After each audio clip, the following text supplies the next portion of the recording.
Sony continues to prove their worth and their mettle, and the PlayStation 5 is simply a fantastic console that really doesn't seem to be slowing down anytime soon. You know, and I think that that's really one of the best things that I can say about what Sony's actually doing. At the same time, I also feel like they maybe aren't getting the credit that they deserve for putting out such a fantastic console, especially at a time when, you know, people in general are, you know, kind of cynical when it comes to getting value and things like that. So, you know, again, these are going to be things and topics that a lot of people kind of feel strongly about one way or another. And the main reason why I say that is because, you know, we had people and influencers, and I know I'm kind of an influencer, a really crappy one, but, you know, I'm kind of an influencer, but, you know, I like to have fun with it and joke around. And hopefully, like, I like to put this out there, don't ever buy anything based on what an influencer says. Like, it's just ridiculous to do that.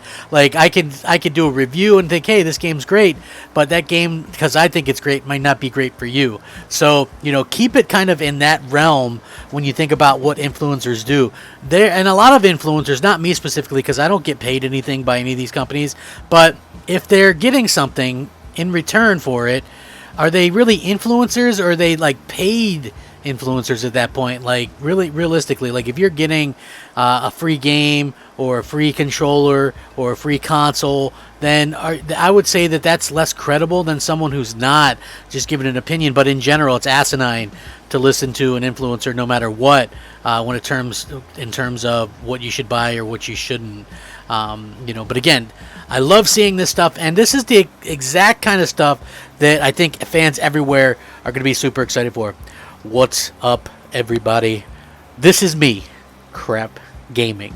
Please slap that like button. Slap it! We're going to keep slapping that like button. Morning, in the slap in the evening, slap at night, slap it 24/7, baby. I'm telling you what, man, I love it. Slap it. You guys have been super responsive. You know, we're rebuilding here. It's been a lot of fun. I love the back and forth and stuff like that. You guys have been great. I wanted to get into this because I thought this was a good topic. Subscribe if you haven't already done so. You know, some cool stuff happening, and I wanted to talk about this. It does look like we're starting to see the Xbox in general sort of pull away a little bit. You know what I mean? It's pulling away in Xbox fanboys' minds, right?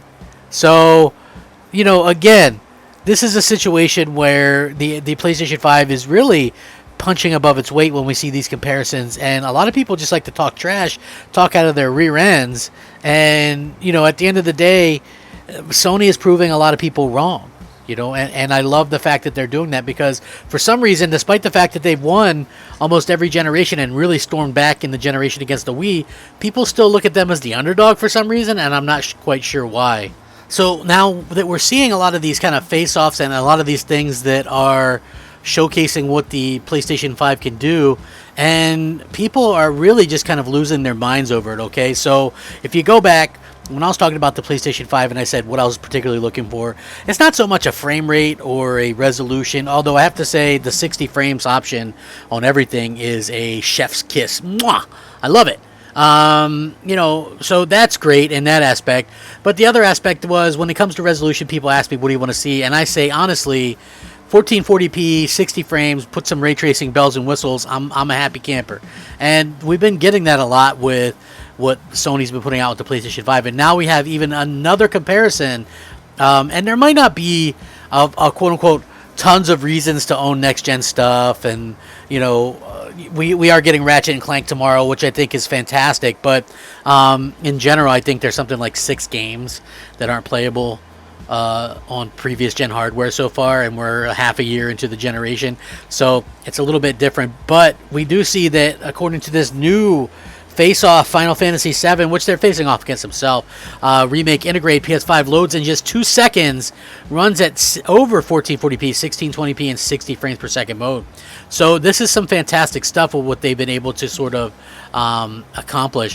Final Fantasy VII Remake Integrate has taken full advantage of the PlayStation 5's extra technical muscle. So much so that the console's solid-state drive allows the game to load in just over 2 seconds. This represents a huge advantage over the original PS4 version of the game.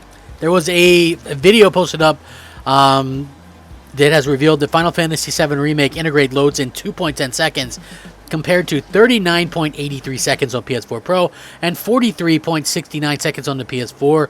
The PS5 version is so fast you can't even, go check your pot of tea or go make a sandwich. It's like, damn, with these other versions and other consoles, you got time to do basically whatever you want. It's crazy. And this is what I'm talking about. So many people like to throw out, all these different scenarios, right, of why Xbox can't do this or why Xbox can't do that, or why PlayStation can't do this or why PlayStation can't do that. But at the end of the day, when people come to me and they go, "Where's that solid state drive magic? Where is it?" And you're like, and you try to explain to them the solid state drive in the PlayStation 5, as dictated by Mark Cerny back in March of 2020 in the deep dive, games have to be put out there pretty much, built from the ground up to take advantage of it. Which is what they say. So that's why backwards compatible stuff doesn't work as well in terms of utilizing the solid state drive. That's like asking, why doesn't the haptics and stuff in the PlayStation 5 controller work as well? Why doesn't it work just by default in old games? Well, it wasn't built to use it. So that's why it wasn't, that's why it doesn't work the same way. So again, we keep seeing a huge difference in what the PlayStation 5 and the Xbox Series X are offering. But when games are actually built for the PlayStation 5, we see that it's so much better than anything that we could have even imagined. And that immersion is something that I've been talking about for a very long time.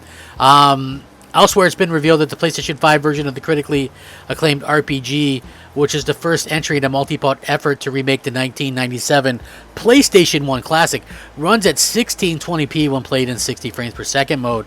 The other mode on offer, Resolution, sees Final Fantasy VII Remake Integrate running at 30 frames in native 4K. Final Fantasy VII Remake Integrate is out today for PlayStation 5 with a brand new Yuffie-centric chapter intermission. There's a lot going on. I mean, PlayStation is really hitting on all cylinders. They released the console-exclusive Guilty Gear fighting game. They released this with a whole new chapter and DLC.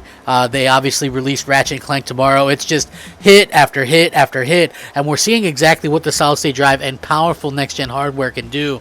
And I gotta say, man, bless Sony for going out there and doing the things that they've been able to do. Just it's absolutely blowing my mind that they've been able to accomplish everything that they've been able to accomplish, and yet they're still offering more. It's like it never ends with the value proposition there. So I think that's really kind of a big difference between what Microsoft and Sony are kind of doing. But I do think that, again, when it comes to a lot of these face-offs and stuff, it's quite obvious that PlayStation 5 is really doing much better than a lot of people expected, which maybe shouldn't come as much of a surprise. But then again, maybe it should. I don't know. So many people and pundits and people out there just claimed that the PlayStation 5 was just going to get utterly destroyed by the Xbox Series X, and the Xbox Series X was going to be 12 T-flops and the most powerful console ever, released 2.5 years after the last most powerful console ever. And so we keep seeing all this kind of stuff, and yet the performance that we see 7-8 months later just doesn't match what we were promised by all of these people in the media, Microsoft themselves, the influencers. So who's to blame for that? Who's to blame? We could sit there and talk about quote-unquote tools, but, the PlayStation 5 tools aren't all there either. I mean, they're going to continue to update.